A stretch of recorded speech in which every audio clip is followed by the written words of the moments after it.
자, 우리 하나님 말씀 보겠습니다. 사도행전 14장 8절에서 10절까지 말씀입니다. 사도행전 14장 8절에서 10절까지의 말씀 같이 합독하겠습니다. 시작. 루스드라에 발을 쓰지 못하는 한 사람이 앉아 있는데 나면서 걷지 못하게 되어 걸어본 적이 없는지라. 바울이 말하는 것을 듣거늘 바울이 주목하여 구원받을 만한 믿음이 그에게 있는 것을 보고 큰 소리로 이르되 내 발로 바로 일어서라 하니 그 사람이 일어나 걷는지라. 아멘. 우리 그 피해자와 가해자의 만남 속에서 또 했는데 우리도 한번 해보겠습니다. 여러분 안에 있는 어둠이 떠나가고 빛이 임하기를 소망하는 우리 같이 빛이 있으라 빛을 발하라. 자, 우리 조용 성도님이 빛을 발하신 것 같아요. 네, 빛을 발하신 것 같아요. 믿은 지 3개월밖에 안 됐는데 저렇게 삶의 자리에서 그것도 폭력과 관련된 문제를 가지고 만난 자리에서 내가 만난 예수님을 만나고 교회에서 다니는 느낌을 말한다는 것은 쉬운 일이 아니라고 생각합니다. 그런데 어떻게 그렇게 할 수 있을까? 저도 수요일날 믿음반에서 그 얘기를 들을 때 생각해 봤습니다. 근데 오늘 간증에 정확하게 나와 있어요. 하나님 어떻게 할까요? 저는 이게 대답이라고 생각합니다. 어떤 특별한 사람이 아니라 어떠한 모든 삶의 자리에서도 하나님 어떻게 할까요? 그랬을 때 모든 것들이 아름답게 마무리되는 줄 믿습니다. 여러분, 지난주 이고니온이라는 지역에 복음을 전하다가 오늘 루스드라로 도시에 도착합니다. 이 루스드라로 간 이유가 뭘까요? 그 이유는요, 도망입니다. 전도하다 보면 어려움을 당할 때가 있습니다. 오늘 말씀 한번 보겠습니다. 14장 4절과 5절 같이 읽습니다. 시작. 이방인과 유대인과 그 관리들이 두 사도를 모욕하여 돌로 치려고 달려드니 그들이 알고 도망하여 루가오니아의 두 성 루스드라와 더베와 그 근방으로 가서 거기서 복음을 전하느니라. 아멘. 복음 전하다가 돌 맞을 뻔해가지고 도망갔다는 거예요. 오늘 조용 성도님처럼 피해자이니까 다행이지 가해자인데 예수 믿으세요 그러면 듣겠습니까? 사실 듣지 않았겠지요. 오늘 아름답게 마무리돼서 다행이지만 여러분 삶에서 우리가 예수님을 전한다는 것은 쉬운 일이 아닙니다.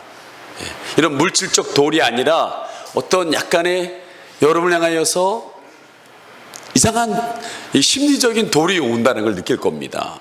나한테 왜 이렇게 전하고 있어? 그리고 말로써 나한테 하지 마라는 돌을 던지는 사람도 있을 것입니다. 그러나 여러분, 우리는 예수님께서 진짜 채찍에 맞음으로 우리에게 생명을 주셨어요. 그래서 우리도 그 생명을 전해야 될 줄 믿습니다. 자, 오늘 본문에 보면 루스드라에서 일어난 사건을 보여주고 있습니다. 지금까지 바울과 바라는 전도 여행 중에서 주로 회당에 가서 저처럼 오늘 복음을 전하는 일을 했습니다. 그러나 오늘 루스드라에서는 바울은 지체 부자유자, 요즘은 지체 부자유자라고 얘기합니다. 그런데 우리가 보편적으로 알고 있는 것은 장애인, 그 장애인에게 대상으로 치유 사역을 하고 있는 것을 보게 됩니다. 8절 말씀 한번 같이 한번 읽어보겠습니다. 시작. 루스드라에 발을 쓰지 못하는 한 사람이 앉아 있는데 나면서 걷지 못하게 되어 걸어본 적이 없는지라. 이 사람은 한 번도 걸어본 적이 없습니다. 여러분, 복음서에서 보면은 예수님의 주 사역은 복음을 전하는 일이었습니다. 그리고 복음을 전할 때 예수님 믿으면 가르쳐서 하나님의 나라의 백성이 어떻게 살아야 될 것을 가르치는 일을 했습니다. 그런데 오늘 보니까 치유 사역을 하고 있습니다. 여러분, 말씀 사역은 영혼을 치유하는 사역이라면 치유 사역은 육체를 치유하는 사역입니다. 그래서 여러분, 기독교는 결코 영혼만 돌보는 것이 아니라 우리 육체도 돌보는 전인적인 사역을 하는 것입니다. 그래서 예수님 안에 오면 영혼뿐만 아니라 정신과 몸이 치료되는 것을 반드시 경험하게 될 줄 믿습니다. 그럼 오늘 이 평범한 우리 조영수 성도님 같은 성도들이 전도하다가 어려운 사람을 만나면 어떻게 도와줄 수 있는지 세 가지 할 일을 함께 나누고자 합니다. 첫 번째 할 일은요, 관심을 가져주는 일을 해야 합니다. 오늘 본문 9절 함께 보도록 하겠습니다. 시작. 바울이 말하는 것을 듣거늘 바울이 주목하여 구원받을 만한 믿음이 그에게 있는 것을 보고 뭐 했다고요? 봤다고 그랬습니다. 보았다고 그랬어요. 여러분, 최근에 내 곁에 지나가는 장애인들을 향하여서 주목하여 본 적이 있으십니까? 그들의 상태에 관심을 가져본 적이 있으십니까? 우선 이 땅에 얼마나 많은 장애인들이 있는지 여러분 알고 계십니까? 우리나라 정부 통계에 의하면 정부에 정식으로 등록된 장애인이 224만 4천 명이 등록되어 있다고 합니다. 그중에 제일 많은 유형이 지체장애, 몸을 쓰지 못하는 사람들이 119만 명이라고 있습니다. 뇌변역, 뇌손상과 뇌성마비, 뇌졸중이 3만 명, 시각장애가 22만 명, 청객장애가 22만 명, 나머지 언어장애, 지적장애, 정신장애, 신체장애, 호흡기장애, 간장애, 간질장애 사람들이 이렇게 224만 명이 있다는 거예요. 근데 여러분, 등록이 안 된 사람들이 있어요. 어떤 사람입니까? 요즘 최근에 굉장히 많이 늘어난 사람들입니다.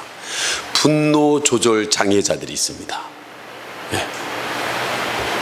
그 분노 조절 장애자들이 포함한다면 아마 배 이상으로 늘어날 겁니다. 한 500만으로 추정되고 있습니다. 그럼 우리의 인구가 5천만 명이라면 몇 분의 1이에요?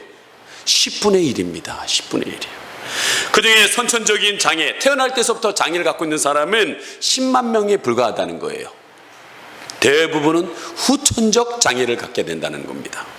왜 후천적인 장애를 갖습니까? 그 원인을 순서대로 얘기하면 태어나서부터 장애를, 오늘처럼 태어나자마자 안진병인 사람이 있는가 하면 전염되어서 또는 질병에 의해서 일하다가 산업재해로 장애를 겪는 경우가 있고, 교통사고로 장애를 겪는 사람들이 요즘 그렇게 많이 있다고 합니다. 이 말은 여러분 뒤집어 생각한다면 우리 모두가 장애인이 될 가능성을 가지고 있다는 겁니다. 그래서 사실상 우리 모두가 다 예비 장애인이라는 것을 이 땅에서 인식하고 살아가고 있어야 된다는 거예요.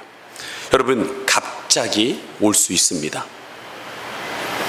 제가 증권회사를 다니다가 대학교를 가려고 노량진 그 학원을 갔습니다. 근데 노량진 학원을 갔는데 대학 입시를 준비하고 있었는데 제가 너무 스트레스를 받았는지 공부하고 있다가 갑자기 목이 돌아갔어요. 목이 돌아갔는데 안 돌아오는 거예요.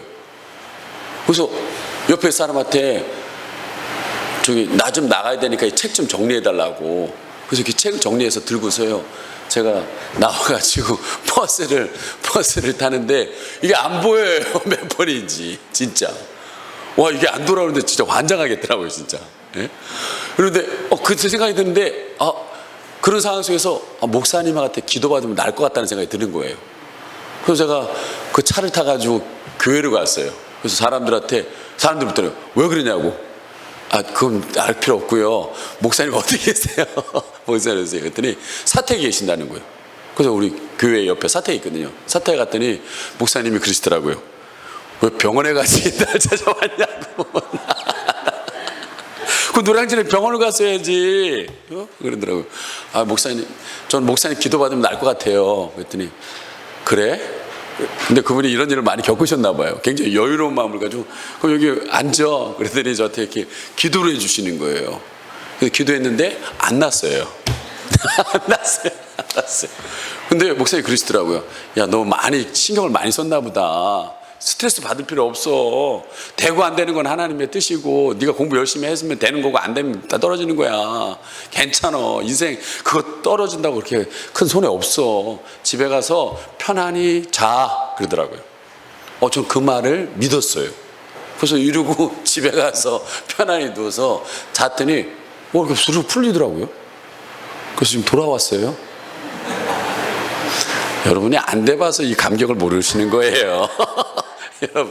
여러분, 이 목이, 저는 그때 알았어요. 야, 이 목이 제자리에 이렇게 서 있고, 손발이 제자리에 있고, 발이 제자리에 있는 것이, 뭐, 어떻게 보면 한의에서 있는데, 기가, 이게 딱 사람이 서 있게끔, 바로 서 있게끔 있는 거, 중심이 하나님께끔 만들었구나라는 사실을 제가 그때 알았어요. 여러분, 근데 모든 것들이 뭐가 틀어지면 다 돌아가기 시작합니다. 제자리에 가지 못하는 일들이 벌어지게 되어 있다는 거예요. 여러분, 저도 이게 갑자기 그렇게 될지 몰랐어요. 갑자기 옵니다. 갑자기. 그러니 이 장애인 분을 갖고 있는 볼 때 여러분도 그 시각으로 바라봐야 된다는 거예요. 성경에 보면 예수님은 이런 장애인들을 그대로 지나치지 않았습니다. 시각 장애인들의 눈을 만지셨습니다. 귀가 안 들리는 장애인들에게 귀를 만지셨어요. 일어서지 못하는 사람들을 붙잡고 일으켜 세워주셨습니다. 당시 유대사회는 장애인을 여러분 부정한 사람으로 생각했습니다. 왜? 하나님 앞에 저주받았다고 생각했기 때문에. 그래서 그들과 만지지도 가까이지도 하지 않았습니다. 나도 저주받을까 봐. 근데 예수님은 그 사회적인 금기를 깨고 그들을 만지시고 안으시고 일으켜 세워주셨다는 거예요. 왜 그랬을까요? 여러분, 세상 사람들의 시각과 예수님의 시각이 달랐기 때문에 그렇습니다. 세상 사람들의 시각은 저주받았다, 신에게 저주받아서 저렇게 태어날 때서부터 안진뱅이야 라고 시각을 봤지만, 예수님은 정상적이나 비정상적인 사람이나 똑같이 하나님의 형상대로 지음받은 내 사랑하는 하나님의 자녀라는 사실로 봤기 때문에 그렇습니다. 이런 예수님의 사랑의 터치가 치유의 기적을 가져오기 시작했습니다. 오늘날 장애인의 사랑의 운동의 정신의 기원이 되어 있습니다. 여러분, 예수님의 제자인 바울도 이러한 예수님의 정신을 따라서 오늘 본문에 나와 있는 그 안진뱅이를 바라보고 있습니다. 여러분, 관심과 사랑은 주목에서부터 시작됩니다. 여러분, 한 시간 한번 손을 한번 주목 주시기 바랍니다. 두 손을 드세요. 두 손. 내 힘으로 살 거야. 내 힘으로 살 거야.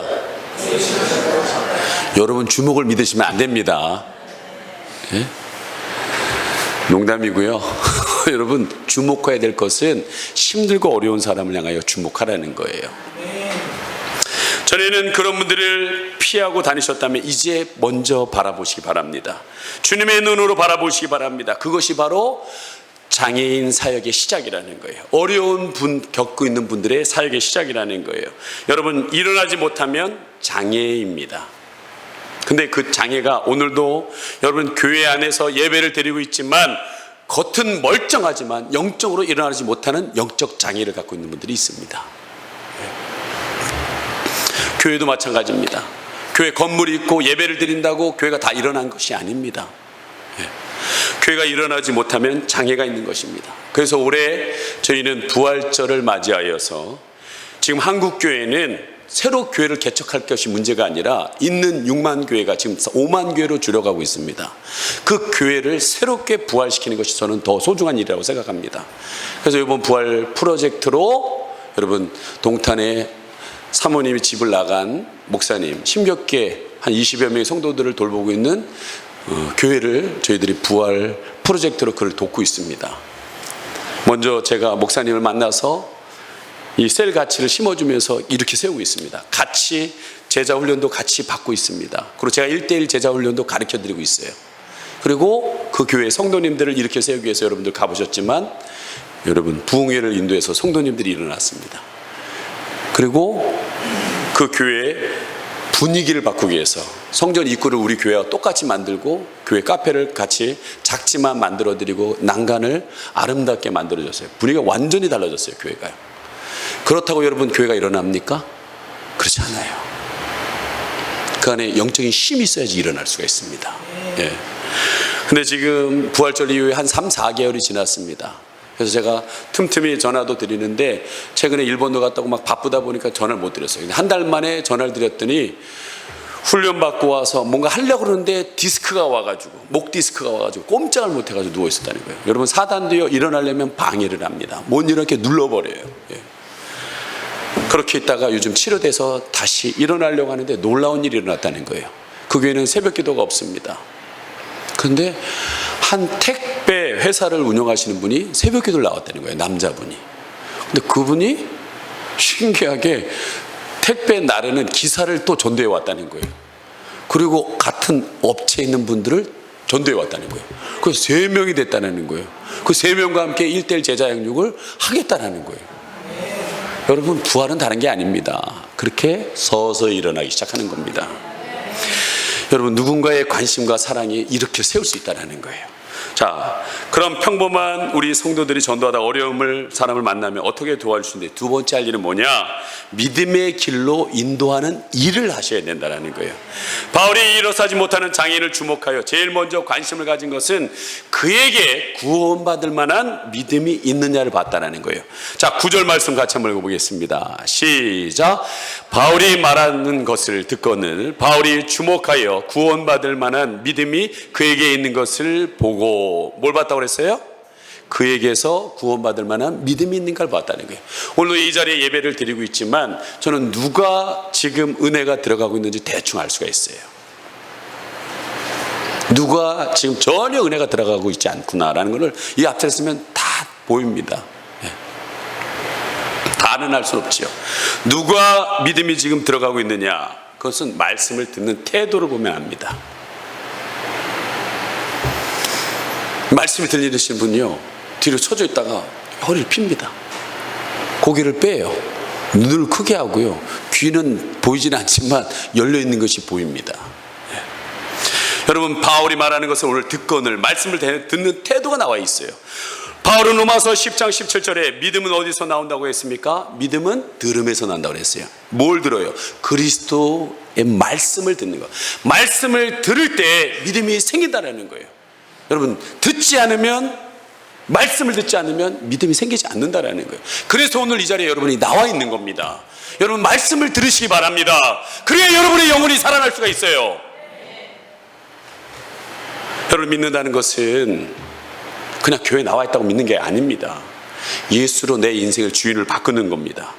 예수께서 이 장인의 인생의 주인이 되어 주실 때 그는 일어나 새로운 인생을 걷게 되었습니다. 그래서 우리가 장애인들을 제공할 수 있는 여러 도움이 있겠지만 먼저 무엇을 그들에게 주어야 하느냐? 믿음을 줘야 합니다. 말씀을 전해야 합니다. 예수님께서 당신을 얼마나 사랑하시는지, 당신을 위해서 물과 피를 흘려주셨다는 사실을 가르쳐 주어야 합니다. 필요한 사람에게 물고기를 제공하는 것도 필요하지만 중요한 것은 물고기를 잡는 방법을 가르치는 건 더 중요하다는 사실입니다. 장애인들이 예수님을 믿도록 하는 일은 그분에게 우리가 줄 수 있는 어떤 도움보다 더 근본적이고 본질적인 사역이라는 것입니다. 오늘날 교회들이 사회봉사를 합니다. 어려운 사람을 돕겠다고 얘기합니다. 좋은 일입니다. 그러나 이런 사회적인 책임도 감당하지만 무엇보다도 복음을 제쳐놓고 그 일을 하는 것은 하나님 기뻐하시는 일이 아니에요. 저는요, 여기 YWCA에서 소수원 편익시설에서 수용을 했습니다. YWCA예요. 예수 믿는 여성들의 모임이에요. YMC는 예수 믿는 남성들의 모임입니다. 처음에 들어올 때 우리나라에 복음을 전하기 위해서 백화점 왕이 투자해가지고, 미국의 백화점 왕이 투자해서 우리나라에 세워진 거예요. 그래서 복음을 열심히 전했습니다. 근데 지금은 제가 소수원 편익시설 YWC에 가면 한 번도 복음을 들어본 적이 없어요. 예수 믿으세요? 예수 믿으세요? 참 좋습니다. 오늘 이런 조영수 성도님처럼 그런 말 들어본 적이 없어요. 수영 강의는 이거고요, 끝나면 이거 해야 되고요, 가실 때는 이렇게 해줘야 됩니다, 이런 말만 들으시 전혀 들어본 적이 없어요. 3개월 동안. 여러분, 그것은 복음을 전하는 장소가 아닙니다. 우리가 우리의 이웃들에게 제공할 수 있는 가장 위대한 것, 그 무엇보다도 대체할 수 없는 것은 복음인 거예요. 예수님인 거예요. 복음은 예수 그리스도를 믿음으로 우리가 의롭다는 인정을 받습니다. 그리고 장애인 이웃에게 가장 본질적인 필요를 채워주는 것이라는 것을 잊지 마시기 바랍니다. 제가 여기 고색동에 고색평강교회라는 데를 섬겼습니다. 근데 그 교회 맨 앞자리에, 저 앞자리에 누가 앉아있냐? 최익종 형제라는 형제가 앉아 있습니다. 지금은 거의 50대 후반이 되어 있는 분이에요. 근데 그분은 지체 뇌성마비입니다. 몸이 막 뒤틀어져 있어요. 그 엄마는 아들과 자녀들을 많이 낳는데 첫째인 이 체육종 형제는 희망이 없다고 공부를 가르치지 않았어요. 그리고 맨날 집에만 있었어요. 근데 어느 날 우리 고색 평강교회 목사님 아들이 4명 있는데 첫째는 감리교 목사예요. 둘째는 서울대 나온 교사입니다. 셋째는 장로교 목사예요. 넷째는 서울교대 나온 교사예요. 목사들, 교사들을 자녀를 키우신 분이에요. 근데 서울대 다니는 둘째 아들이 지나가다 이 체육종 형제를 만난 거예요. 그리고 전도를 했습니다. 교회 나오라고 그랬어요. 그리고 그 형제를 교회로 데리고 나오기 시작했어요. 그리고 자기가 아르바이트한 첫 비용을 가지고 이 형제가 한글을 못 읽는다는 사실을 알고 쓸 수는 없으니까, 손이 움직이지 못하니까 첫 아르바이트 비용 갖고 타자기를 사줬어요. 체육종 형제한테. 근데 이 체육종 형제가 타자기를 여러분 하나 딱 칠 때 제가 봤어요. 칠 때 이거 하나를 딱 칠 때 땀이 뚝 떨어집니다. 하나가. 그렇게 하나씩 치는 거예요. 이렇게 치는 거예요. 그리고 한글을 가르쳤어요. 그리고 이 큰형도 감리교 목사님이시지만 다리 소아마비입니다. 그래서 목사님이 예수님을 믿게 된 거예요. 그러니까 큰아들 때문에. 그 큰형이 가서 복음을 전합니다. 예수를 믿게 했어요. 그리고 셋째 아들이 가서 한글이 완성되지 않았기 때문에 한글을 가르쳤어요. 그리고 그 교회 기아 대책기구에 다니는 집사님 한 분이 있었는데 너무 집에만 있어서 안 되겠다 싶어서 기아 대책기구에서 이 장애인들을 봉사자들 붙여서 한국에 있는 좋은 데를 여행시키는 그걸 프로그램을 만들었어요. 그분이. 그래서 그분을 강원도서부터 한국의 유명한 데를 했는데 저보다 더 많이 다니셨어요. 제가 보니까. 어떻게 하냐면요, 그분이 갔다 온 뒤에 자기의 이 너무나 감격스러운 것을 그 타자를 하면서 친 거예요. 근데 쳤는데 어순이 안 맞아요, 말이. 그리고 자기는 이것을 좀 많은 사람들에게 알리고 싶은 거예요. 그래서 제가 세 번째로 제가 가가지고 한 일은 그분이 여행 갔다 오면 그 내용을 쭉 바꿔주는 거예요. 말이 맞도록. 그래서 제가 물어보는 거예요. 이거 맞냐고. 그러면 아니라고 막 그래요. 그러면 이 말이 맞냐고. 맞다고. 그러면 다시 쳐는 거예요. 그래서 웬만한 사람 얘기는 제가 다 알아들어요. 다 알아들어요. 진짜. 그게 하나님이 훈련시키는 거예요. 그걸 한 3년인가 했던가 2년인가 했던 것 같아요. 그럼 웬만한 얘기 입만 보면 그거구나. 때려 맞는 거예요, 그냥. 예.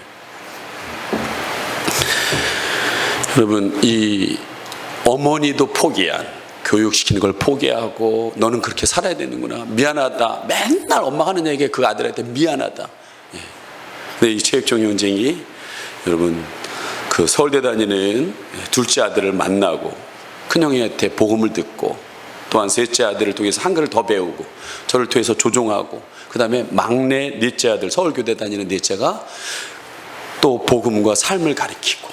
예. 지금 그 어머니는 제일 걱정이 뭐냐, 자녀들 다 잘 됐어요. 근데 이 큰 아들을 놔두고 내가 죽으면 어떻게 하지, 그런 걱정을 하며 살으셨어요. 근데 그분은 이제 그 걱정을 하지 않습니다. 왜? 이 아들이 예수를 믿고 교회를 다니니까 다 돌봐줘요. 네, 다 돌봐줘요. 여러분, 걱정하지 마십시오. 믿음의 길로 들어서십시오. 모든 문제가 해결됩니다.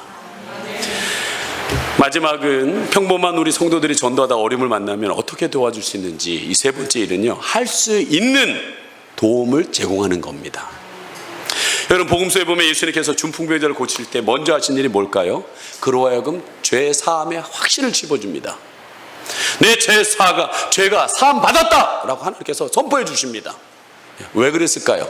여러분, 장애인분들은 아까도 얘기했지만 나는 신에게 저주를 받아서 태어날 때서부터 이 저주의 몸을 갖고 태어난 거야. 사람들이 보는 시각들, 쟨 저주받은 애야, 이런 시각이 사실은 몸의 장애보다 마음의 장애가 훨씬 더 아픈 거예요. 이분들은요. 예수님은 그걸 아셨다는 거예요. 이 마음의 상처를 평생 안고 살아가는 그들의 마음의 자유를 선포한 겁니다. 죄 사함을 받았느니라. 여러분, 우리에게 영적인 필요를 예수님께서 채워주실 뿐만 아니라 그들에게 뭐라고 그래요? 일어나는 자에게 내 상을 들고 일어나 걸어가라 라고 얘기합니다. 네가 할 수 있는 일 안에서 들고 가 라고 얘기합니다. 여러분, 우리가 우리의 이웃들에게 영적인 도움만 제공하고 이웃들에게 실제적인 필요를 채워주지 않는다면 그들은 생각합니다. 그 사랑이 진짜일까? 저도 말로 할 수 있어요. 여러분도 말로 할 수 있어요. 우리 교회가 말로 다 할 수 있습니다. 그게 진짜일까요? 받는 사람은 압니다. 작은 거지만 진짜로 와서 도와주는 사람, 내 필요를 채워줄 수 있는 사람, 그 사람이 진짜 나를 사랑하는구나라는 사실을 반드시 압니다. 여러분, 바울의 오늘 사도는 이제 걷지 못하는 지체 장애를 향하여 뭐라고 합니까? 실질적 도움을 줍니다. 10절 같이 한번 읽어보겠습니다. 시작. 큰 소리로 이르되 내 발로 바로 일어서라 하니 그 사람이 일어나 걷는지라. 아멘. 여러분, 이 부분은 당시에 사도들이 할 수 있는 하나님께로부터 위임받은 일이었습니다. 뭘 보면 합니까? 14장 3절 보면 합니다. 같이 한번 읽어보겠습니다. 시작. 두 사도가 오래 있어 주를 힘입어 담대히 말하니 주께서 그들의 손으로 표적과 기사를 행하게 하여 주사 자기의 은혜의 말씀을 증언하시느니라. 하나님의 말씀이 살았다는 것을 하나님의 종들을 통하여 그의 손을 통하여 주사, 능력, 표적과 기사를 능력을 주셨다는 거예요. 우리는 통로일 뿐입니다. 내가 뭘 하냐 안 하냐 그걸 생각할 필요도 없어요. 그냥 나는 통로이다 그러고 믿음으로 하면 되는 거예요. 여러분, 할 수 없는 일을 이었다면 그들이 감히 하겠냐고, 이런 시도를 하겠냐고요. 아닙니다. 능력은 하나님이 있다는 사실을 믿고 그냥 한 거예요. 그냥 한 거예요. 사실 우리가 모든 일을 다 할 수 있다고 생각하는 것은 이 피조물은 큰 오산입니다. 생각 잘못한 거예요. 흥미로운 사실은 이런 표적과 기사를 바나바와 바울은 행하면서 오늘 안진뱅이 했던 일을 일으켜 세우자 옆에 있는 사람들이 난리 났어요. 루스드라 시민들이 난리 났습니다. 왜? 신에게 저주받아서 안진뱅이 됐는데 저주받은 이 사람을 일으켜 세운 이 사람들은 뭐야? 신이 아닌가?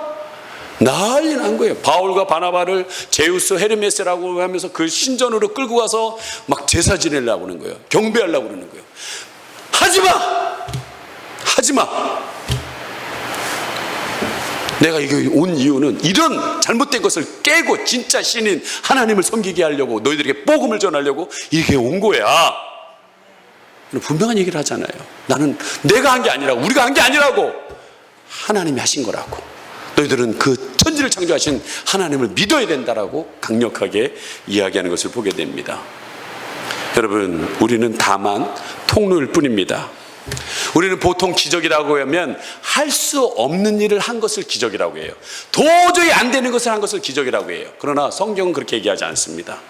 할 수 없는 일을 시도함으로 비롯된 것이 아니라 할 수 있는 일을 기꺼이 하고자 했을 때 기적은 일어난다고 성경은 얘기하고 있습니다. 그 대표적인 게 뭡니까? 하나님 물어봤어요. 모세야, 네 손에 뭘 갖고 있느냐? 지팡이입니다. 그래? 네가 가지고 있는 지팡이 갖고 손을 펴! 그러자 홍해가 갈라지기 시작했습니다. 예? 예수님이 묻습니다. 너희들이 뭘 갖고 있느냐? 그때는 한 제자가 얘기합니다. 한 어린애가 준 떡 5개와 물고기 2마리가 있습니다. 가져와. 하나님이 거기에 축복 기도하고 축사하시자 여러분 5,000명이 먹도록 계속 나눠지는 역사가 일어났다는 거예요. 여러분, 그 어떤 것에 기적이 시작됩니까? 오병이와 기적 같은, 지팡이 같은, 전혀 쓸모 없을 것 같은 그걸 가지고 하나님 앞에 드리고 나갈 때 놀라운 기적의 역사가 일어난다는 겁니다. 여러분, 1930년 미국 경제 대공황이 일어났습니다. 사람들은 굶주림에 시달렸어요. 직장을 잃어버렸습니다. 그때 뜻밖의 이 경제 대공황을 해결한 사람이 있습니다. 누굽니까? 장애인입니다. 32대 대통령 프랭크 루즈벨트라는 장애인이었습니다. 그가 나이 39세 소아 마비로 걷지 못하게 되었습니다. 그는 처음 모든 것을 포기해버렸습니다. 그때 그의 아내 엘리 노어가 묻습니다. 왜 당신은 포기하십니까? 그때 프랭클은 얘기합니다. 내가 이 몸을 가지고 무슨 일을 하겠어? 엘리노가 말합니다. 제가 당신의 손과 발이 되어 도와드리겠습니다. 그리고 루즈벨트는 그 지체의 부자유, 장애를 가지고 여러분 기적을 일으켜냅니다. 미국의 대경제공황을 그 가운데서, 그 진토 가운데서 일으켜 세웁니다. 미국. 그래서 이 미국이 이렇게 건강한 거예요. 그동안 우리 교회는요, 저와 소수의 사람이 오목천동과 고색동에 있는 독거 노인들과 경로당, 때로는 어려운 몇 분을 도와왔습니다. 감사하게도 작은 헌신에도 불구하고 저는 체험합니다. 하나님 기뻐하셨는지 100배로 채워주셨어요. 지금 우리 교회는 부족함이 없습니다. 계속 이 모든 것을 더하신다는 걸 느낍니다. 근데 더 언제 느끼느냐? 그건 제가 알잖아요. 늘 여기 있으니까. 이렇게 하나님 기뻐하시는 일을 할 때 계속 공급하시는 일을 체험해 봅니다. 그러나 이것들이 산발적인 도움이 되고 있다는 거예요. 좀 꾸준하게 하면 안 될까? 산발적으로 해도 100배로 돕는데 꾸준히 하면 계속 들어올 거 아닌가? 하나님의 도우심이. 저는 그런 믿음이 생겨요. 어떤 분들은 얘기합니다. 우리도 어려운데 무슨 복지냐고. 그럼 평생 못합니다. 중요한 것은 이것입니다. 우리가 할 수 있는 일을 기꺼이 하고자 할 때 저는 믿습니다. 하나님이 우리 가운데 기적을 행하실 것입니다. 그리고 우리는 더 큰 하나님의 축복의 통로가 될 것입니다. 그러면 사랑하는 여러분 한번 주위를 둘러보십시오. 지금까지 한 번도 가져보지 못한 그런 시선 한번 가져야 되지 않겠습니까? 예수님의 시선으로 장애 이웃들을 주목해 봐야 되지 않겠습니까? 그리고 그들에게 하나님의 당신을 얼마나 사랑하시는지, 예수님의 그리스도께서 당신을 위해서 피 흘려주시고 그 피가 여러분의 죄를 사해 주시고 의롭다, 그냥 더러운 거짓투성인데 의롭다 옷을 입혀주며 하나님의 자녀로 인정해 준 이 놀라운 사실을 그들에게 선포해 줘야 되지 않겠습니까? 그리고 그들의 가능성을 믿어주고 여러분 할 수 있는 작은 미소로부터 손길부터 여러분 필요한 것을 도움을 줘 가다 보면 저는 기적이 일어나길 거라고 생각합니다. 지금 장마가 오잖아요. 근데 장마가 오기 전에 제가 새벽기도 끝나고 이 옆에 저희 교회 50평, 저는 농장이라고 생각하는데 주위 있는 사람들은 텃밭이라고 생각하더라고요. 그래서 제가 텃밭이라고 얘기하겠습니다. 근데 이 텃밭에 상추를 많이 심었어요. 왜 상추를 많이 심었냐면 우리 성도님 중에 가게 하시는 분이 있어요. 그래서 제가 혹시 무슨 작물이 필요냐고 그랬더니 상추가 필요하다고 그러시더라고요. 그래서 그 말 한마디 믿고 저렇게 많이 심어놓은 거예요. 제가 다른 거 없어요. 그랬더니 의외로 많이 안 필요하시더라고요. 제가 한 2박스씩 막 갖다 두니까 본인 먹고 막 옆에 집 족발집 나눠주고 막 그렇게 하기 바쁘시더라고요. 근데 복은 우리가 받았어요. 카페에서 점심 때 삼겹살 가고 상추를 파니까 너무 잘 나가요. 근데 저는 어느 분이 새벽기도 끝나고 그것을 제가 돌보고 있는데 한 분이 올라오셔서 목사님 장마 오기 전에 이 상추 다 따야 됩니다. 다 물러집니다. 못 씁니다. 그렇게 얘기하셔서 그래요? 전 모르니까. 그럼 우리 따야지요. 그래서 제가 밑에서 바구니 3개를 갖고 한 5개 갖고 왔어요. 갖고 와가지고 제가 따다가 우리 아이들이 여기 와서 초등학교로 제가 픽업을 해주거든요. 그래서 그냥 가기 전에 하나 따놓은 거 그걸 가지고 저희 아내하고 같이 픽업하고 난 뒤에 저희 아내가 차가 좀 상해가지고 우리 신동철 집사님 잘 고쳐주십니다. 네. 거기다가 막힌 차를 찾으러 갔어요. 근데 그 상추 한 바구니를 갖고 있잖아요. 그래서 제가 하나님 앞에 아까 우리 조용숙 성도님과 똑같이 그랬어요. 하나님 어떻게 할까요? 갑자기 상추가 많으니까 어떻게 할까요? 그럼 물었습니다. 그때 하나님께서 갑자기 생각나게 해주시는 거예요. 그게 뭐냐면 고색동에 돌보는 독거노인 할머니가 저한테 그러는 거예요. 저는 세상에서 상추를 제일 사랑합니다. 상추 하나면 밥을 먹을 수 있어요. 그 얘기를 하는 게 갑자기 생각나는 거예요. 그래, 그분 같아주면 되겠구나. 그리고 우리 신동철 집사님 가게에서 오는데 동사무소 앞에 어떤 할머니가 쭈그리고 앉아 계세요. 저분도 이쪽 방향으로 가는 건데 어디 가시는지 모르겠지만 내가 태워드릴까? 그래서 제가 섰는데 깜짝 놀랐어요. 내가 가려고 하는 그 할머니가 그 할머니로 앉아 있는 거예요. 진짜예요. 거짓말 아니에요. 그 할머니가 앉아 있는 거예요. 할머니 왜 여기서 했더니 생활보호 대상자 도움을 받으려고 동사무소에서 물으러 왔다는 거예요. 이제 가려고 버스 기다리고 있다는 거예요. 타시라고. 그래서 집에 가서 모셔다 드리고 상추 마음껏 드리고 그래도 남아요. 많으니까. 그래서 제가 또 물어봤어요. 하나님 어떻게 할까요? 근데 갑자기 그 할머니 집에서 저희 이전하기 전에 있었던 대한 아파트 상가, 거기가 제가 상가 번영에 3년 했거든요. 이 상가 사람들이 날 궁금하지 않을까? 갑자기 그런 생각이 들었어요. 그래서 제가 찾아갔어요. 상추 들고 갔어요. 대한 미용실서부터 갔는데 이 미용실 사장님이 그러더라고요. 목사님 어쩐 일로 오셨냐고. 왜 웃기는 않겠어요? 상추 주러 왔지. 내가 그렇게 생각했는데, 목사님하고 교회 있을 때는 여기가 복적복적하고 화장실도 깨끗하고 좋은데 다시 오면 안 돼요. 그러더라고 저한테요. 안 가요, 전. 안 갑니다. 다시 지상에 왔는데 왜 지하로 내가 다시 가요? 안 가요, 저는. 안 갑니다. 상추는 받으세요. 그래서 상추를 이렇게 나눠주는데 봉투로 담고 있는데 머리 이게 손 보고 있는 아줌마가 그러고요. 나 이거 머리 하고 난 뒤에 옆에 소스마트 가서 상추 사러, 우리 남편이 상추를 너무 좋아해서 사러 가려고 그러는데 그러는 거예요. 이 아줌마도 주세요. 이 아줌마도 주세요. 그래서 주고 그 옆에 상가들 하나하나씩 찾아가 다니면서 다 나눠주는데, 여러분도 그때 상추가 비쌉니다. 요즘 장마태 상추 비쌉니다. 너무 좋아하는 거예요. 그리고 돌아오는데요, 기쁨이 충만한데, 여기 올라오는데 이 거리를 청소하고 있는 5명의 시에서 나오신 분들이 일을 하고 계시더라고요. 그래서 올라왔더니 그분이 마저 따놓은, 마지막 상처 다 따놓은 세 달아요. 보니까 두 달아가 아니라 3달아였던 거예요. 3달아를 실어가지고 제가 내려갔어요.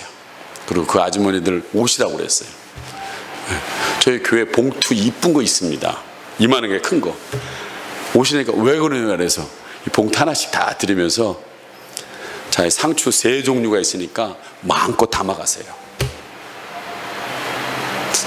처음에 눈치 보더니 한번 누가 하나 딱 짚기 시작하니까 그냥 막 담으시는 거예요. 여러분, 그분들의 얼굴을 못 봐서 그래요. 그분들의 얼굴이 기적이에요. 그분들의 얼굴이 기적이에요. 여러분, 그것을 가지고 자기 집에 가서 삼겹살에다가 밥을 먹든지 상추에다가 밥을 먹든지 그 안에 기쁨이 있을까요, 없을까요? 여러분, 기적은 그렇게 퍼져나가는 겁니다. 그곳에 하나님의 나라가 임하는 것입니다. 아무쪼록 여러분, 우리도 예수님처럼, 바울처럼 살지는 못하지만 여러분의 삶에 있는 것에서 작은 것부터 시작한다면 놀라운 변화가 일어날 줄 믿습니다. 이 시간 함께 우리 예수 늘 함께 하시네 함께 찬양하겠습니다.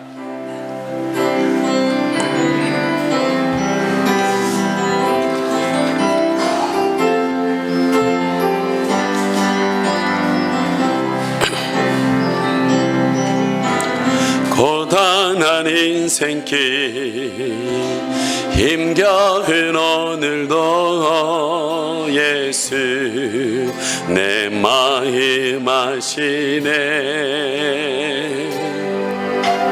지나간 아픔도 마주할 세상도 예수 내 마음 아시네. 하루를 살아도 깊이 밀어가리. 예수 늘 함께 하시네. 후회도 염려도 온전히 맡기리. 예수 늘 함께 하시네. 믿음의 눈 들어 주를 버리 이 또한 지나가리라. 주어진 내 삶의 시간 속에 주의 뜻 알게 하. 믿음의 눈 들어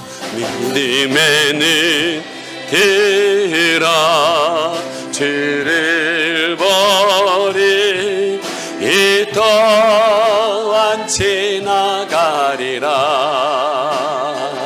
주어진 내 삶의 시간 속에 주의 뜻 알게 하소서. 우리 함께 기도하겠습니다. 주어진 내 삶이 있습니다.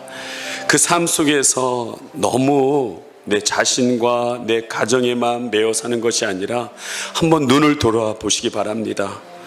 주위에 너무나 어려운 분들이 있습니다. 장애를 갖고 있는 분들이 있습니다. 또한 그분들만 장애를 갖고 있는 것이 아니라 나도 장애를 간 사람입니다. 그러나 그 모든 장애 가운데 극복할 수 있는 것은 바로 믿음의 길로 들어서는 것입니다. 하나님 안에서 나를 바라볼 때 그 장애는 장애가 아니라 하나님 안에서 모든 것들을 극복할 수 있는 힘이 될 수 있는 줄 믿습니다. 하나님, 부족하지만 내가 하나님 눈에 보이는 곳 믿음의 눈으로 볼 때 정말 그 사람에게 도울 수 있는 내가 가지고 있는 것들이 있습니다. 그 거창한 것이 아니라 작은 거지만 그것을 통해서 하나님께서는 그 한 사람 한 사람을 살려가는 역사가 일어나게 될 것입니다. 하나님, 작은 순종이지만 믿음으로 그 길을 걸어갈 수 있도록 인도하여 주셔서 나를 통하여서 수많은 사람들이 기뻐하며 하나님의 백성으로 살아갈 수 있게 해달라고 우리 주여 한번 부르고 기도하겠습니다. 주여!